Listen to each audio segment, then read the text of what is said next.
At first, it doesn't feel like creation. It feels like watching. The park is classified into three semantic galleries that showcase different of science and technology. You notice how light rests in a room, how a cut arrives late instead of on time, how movement means more when it's rare. You don't call it influence yet, you just know something stayed with you. So you start there, not by inventing, but by returning. You frame things the way you've seen them framed before.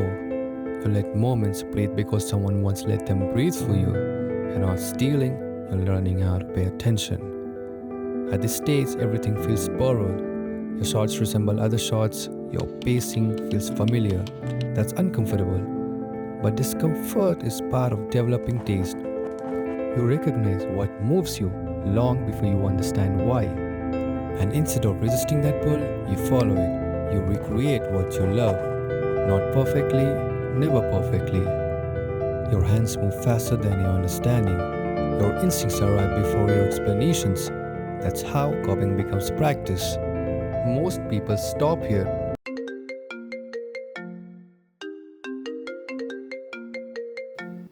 hello Why do people just stop here?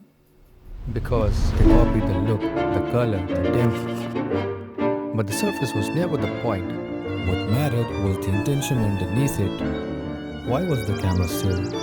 Why did that cut feel sudden? Why did silence feel louder than sound?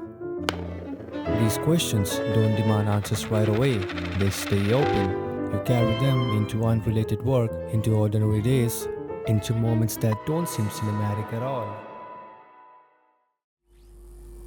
And slowly, something shifts.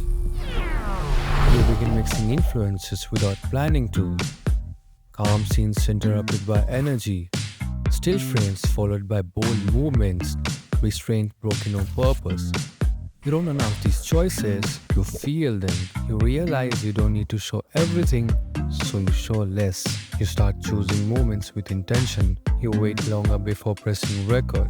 You let things enter the frame instead of chasing them. Then, when it matters, you move. A faster cut, sharper sound, a sudden change in rhythm, not to impress, to express. Energy works because it's surrounded by quiet. Style starts to emerge not from effort, but from repetition and subtraction. The things you leave out become just as important as the things you show. Stop asking how to make something look good, you start asking when it needs to exist at all. That's when imitation fades. Not because you rejected your influences, but because they blended together inside you.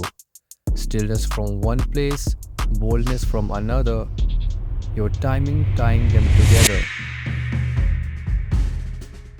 You were never stealing the image, you were stealing the way of seeing. And once that way of seeing becomes yours, it can't be returned. One day, someone else will watch your work. They won't be able to name why it feels different. They won't trace the references, they won't see the influences, they'll just feel the balance. Quiet enough to listen, bold enough to stay, and that's how you know you didn't copy a style, you built one.